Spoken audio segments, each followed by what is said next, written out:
에베소서 1장 1절부터 6절까지 말씀 제가 봉독하겠습니다. 하나님의 뜻으로 말미암아 그리스도 예수의 사도된 바울은 에베소에 있는 성도들과 그리스도 예수 안에 있는 신실한 자들에게 편지하노니, 하나님 우리 아버지와 주 예수 그리스도로부터 은혜와 평강이 너에게 있을지어다.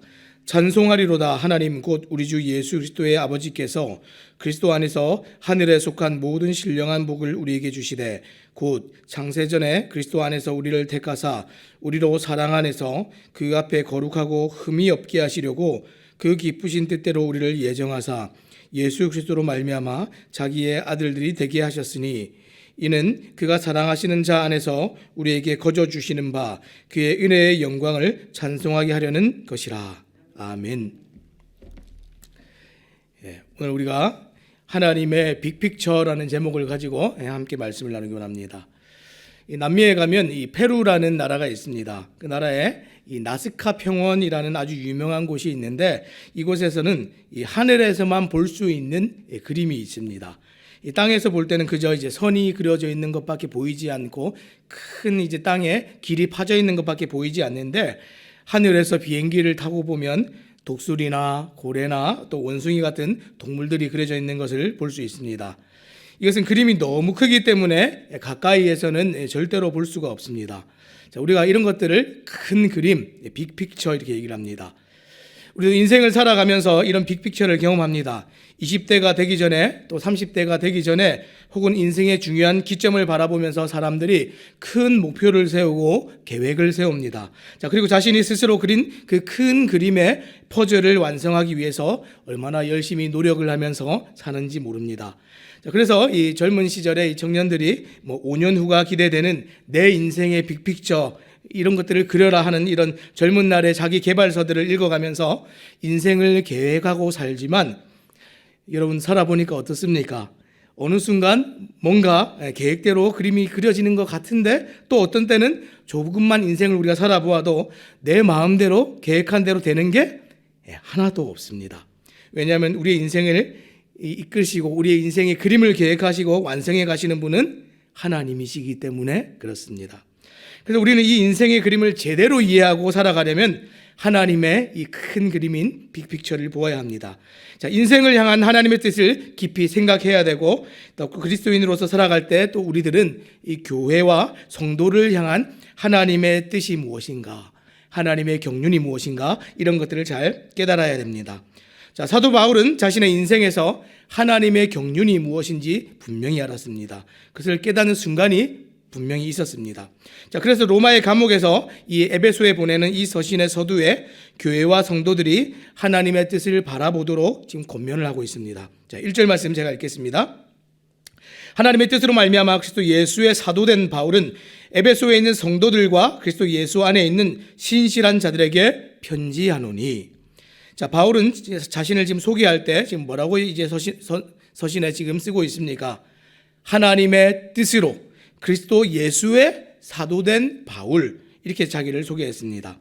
여러분, 하나님의 뜻으로라는 말은 바울이 오늘 이렇게 사는 것이 자신의 뜻과 계획이 아니었다라는 것을 얘기하고 있습니다.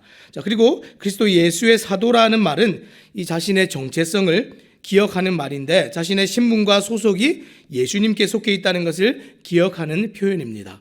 자, 바울은 젊은 날에 어떻게 살았던 사람입니까? 그 누구보다도 큰 꿈이 있었던 사람입니다. 자신이 그린 인생의 그림을 이루기 위해서 얼마나 노력을 했는지 모릅니다. 우리가 잘 알듯이 바울은 예수님 믿는 사람들을 핍박하고 감옥에 넘겨주는 그런 일을 했던 사람입니다. 그가 그렇게 살았던 그 자신의 인생의 그림을 자신이 그렇게 그렸기 때문에 열심히 그런 일을 하면서 살았던 것이죠. 바울이 그 출생이 어떻습니까? 길리기아의 다수에서 태어난 바울이 태어날 때부터 로마의 시민권을 가지고 있던 사람입니다. 또 당대 최고의 유대인 학자였던, 또 랍비였던 그 가말리엘의 문화에서 수학을 했고 매우 엄격하게 교육을 받은 철저한 바리새인이었습니다. 자, 그래서 어쩌면 이 가말리엘 이상으로 뛰어난 학자나 랍비가 되는 것이 이 사람의 꿈이었을지도 모릅니다. 자, 그러나 우리가 잘 알듯이 다메섹에서 예수님을 만난 이후에 이 핍박자였던 바울이 어떻게 바뀌었습니까? 이 복음 전도자로 바뀌게 되었습니다. 전적으로 하나님의 뜻이었고 하나님의 계획이었습니다. 바울이 이것을 계획한 적은 단 한 번도 없습니다. 하나님께서는 그의 소속과 신분을 어떻게 또 바꾸셨습니까? 교회를 핍박하는 자에서 그리스도 예수의 사도로 그렇게 바꾸셨습니다. 아무도 예상하지 못했던 이 그림이 처음부터 계획하신 하나님의 빅픽처였습니다. 초대교회 성도들은 처음에 바울의 이 회심한 사실을 두고 어떻게 했습니까? 더 많은 그리스도인들을 잡아 넘기기 위한 속임수다. 우리는 절대로 속아 넘어가면 안 된다. 이렇게 얘기했습니다. 왜냐하면 사람의 생각으로는 절대로 이해할 수 없는 일이 일어났기 때문에 그렇습니다. 하지만 하나님의 뜻을 숲을 보고 크고 멀리 내다보면 이방인들에게까지 복음을 전해지도록 하신 하나님의 큰 그림을 우리가 깨달을 수 있습니다. 자, 그러고 나서 1절 하반절에서 이어서 뭐라고 얘기하고 있습니까? 에베소에 있는 성도들과 그리스도 예수 안에 있는 신실한 자들에게 편지하노니. 지금 에베소에 있는 성도들을 말하는데 지금 또 두 가지로 표현을 했습니다. 첫째는 그리스도 예수 안에 있는 자들 이렇게 얘기를 했고, 두 번째는 신실한 자들 이렇게 구별을 해서 얘기를 했습니다. 사랑하는 여러분, 그리스도의 교회와 성도인 우리는 어떤 사람들입니까? 첫 번째는 바울과 마찬가지로 신분과 소속이 그리스도 예수 안에 있으므로 세상으로부터 부름을 받고 세상에 살지만 세상과는 구별된 사람입니다. 자, 두 번째는 어떤 사람입니까? 우리는 세상의 영광을 쫓다가 그리스도를 주로 섬기면서 그분에 대한 신뢰와 충성을 겸비하여서 살아가는 사람들입니다. 하나님의 뜻으로 이방인의 사도가 된 바울과 같이 우리도 마찬가지로 죄인이었던 우리는 예수님의 은혜로 하나님의 자녀가 되었습니다. 이 놀라운 사실, 이것 역시도 우리를 향한 하나님의 뜻이고 하나님의 큰 그림입니다. 자, 그래서 5절과 6절에 뭐라고 얘기를 했습니까? 제가 읽겠습니다.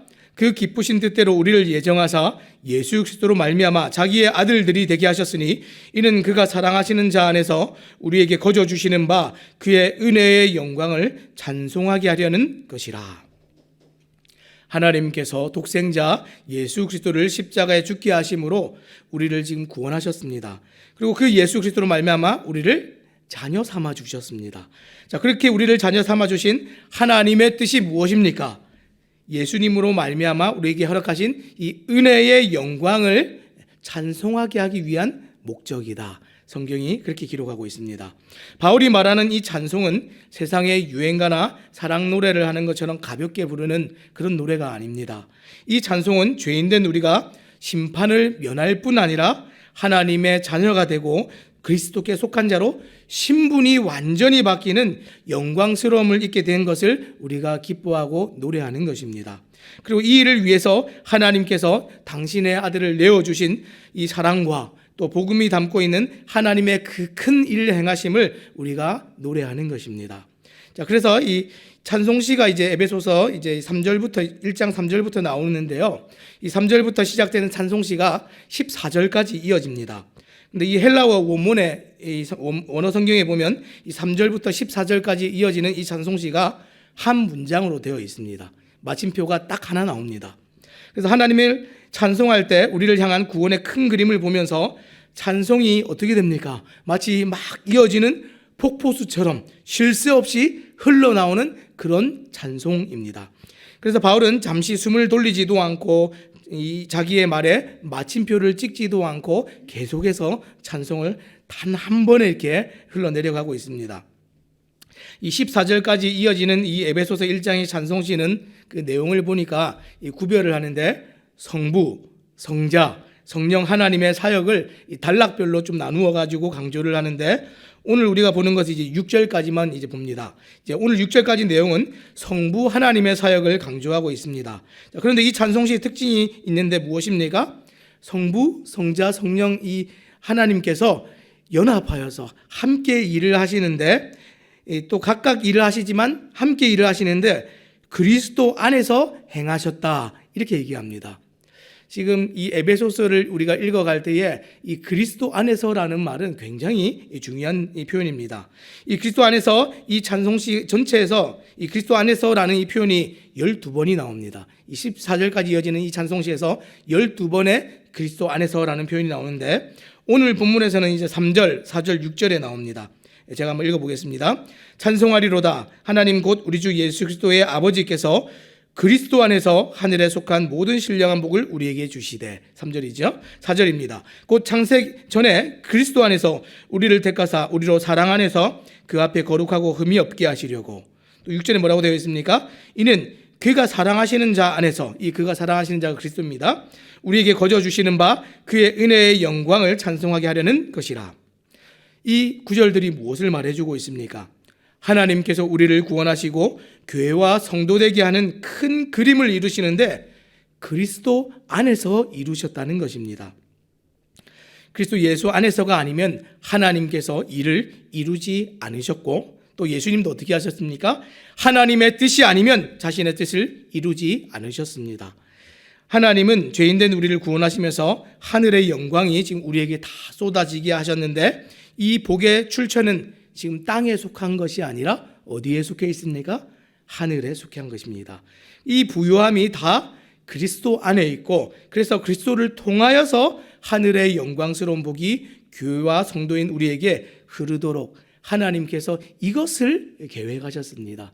우리가 구원이 단순히 죄에서 면하여졌다, 죄와 심판에서 단순히 면하여졌다, 이 정도 수준이 아니라 하나님의 자녀가 되고 자녀가 될 뿐 아니라 하늘의 영광스러운 것들을 우리에게 끼치도록, 우리가 다 누려지도록 풍요롭게 풍성하게 그렇게 계획하신 것이 하나님의 큰 구원의 계획입니다.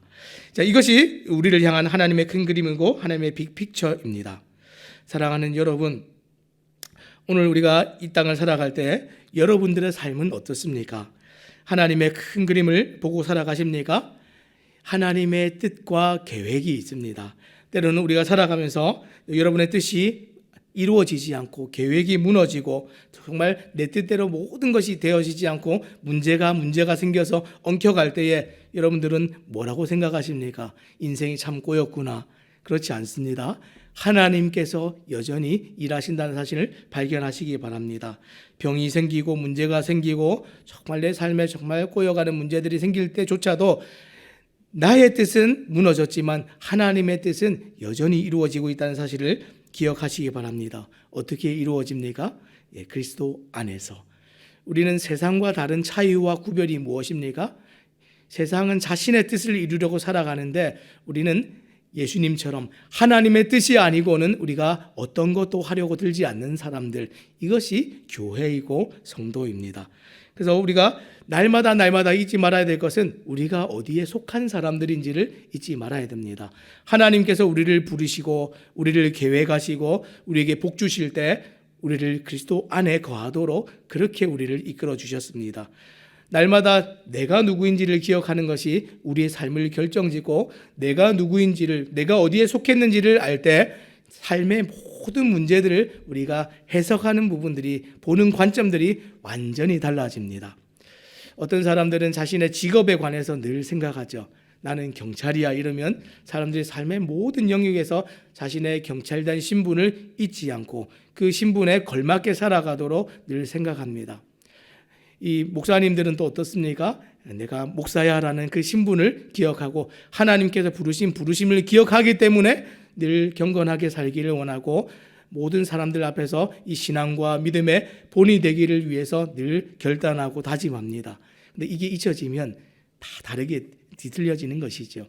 그리스도인들도 마찬가지입니다. 교회와 성도인 우리도 내가 교회 다니는 사람이야, 예수님 믿는 사람이야 하는 것을 잊어버린 순간에 불평이 찾아오고 삶의 꼬인 문제들을 바라보면서 정말 삶이 완전히 무너졌다고 여기게 되는 것입니다. 사랑하는 여러분, 여러분의 삶은 어떻습니까? 우리의 소속과 신분을 기억할 때에 하나님께서 일하시는 그 큰 그림들을 우리가 바라보고 정말 담대함을 가지고 감사함으로 살아갈 수 있습니다. 이 일들이 어떻게 이어집니까? 하나님께서 우리를 부르실 때에 찬송하도록 그렇게 부르셨다라고 오늘 성경이 기록합니다. 불평이었고 감사와 찬송이 넘치는 것은 여전히 오늘도 하나님께서 이루시고 행하시는 일을 기억할 때만 가능한 일들입니다. 하나님께서 오늘 이 우리 교회를 통해서, 우리 가정을 통해서 예수님을 먼저 믿게 된 우리를 통해서 오늘도 일하십니다. 그리고 우리를 통해서 정말 우리에게 허락하신 이 영광스러움과 복이 우리만 누려지는 것이 아니라 우리 주변에 있는 많은 사람들에게 흘러가도록 그렇게 교회를 부르시고 우리를 부르셨습니다. 오늘 우리의 다른 삶의 방식과 세상과 차이를 가지고 살아가는 우리의 삶이 그저 연약해 보이고 힘이 없어 보입니까? 절대로 아닙니다. 하나님께서 우리를 붙드셔서 살아가는 인생입니다. 우리 교회와 우리 가정과 우리를 통해서 이루실 하나님의 큰 일을 기대하시기 바랍니다. 그리고 오늘 하루를 살아갈 때에 하나님께서 나의 뜻이 좌절되는 그곳에서 여전히 하나님의 뜻을 이루고 계신다는 그 큰 그림을 바라보면서 이 오늘 하루를 또 그렇게 살아가시는 우리 모든 성도님들 되시기를 우리 주님의 이름으로 부탁드립니다. 기도하겠습니다.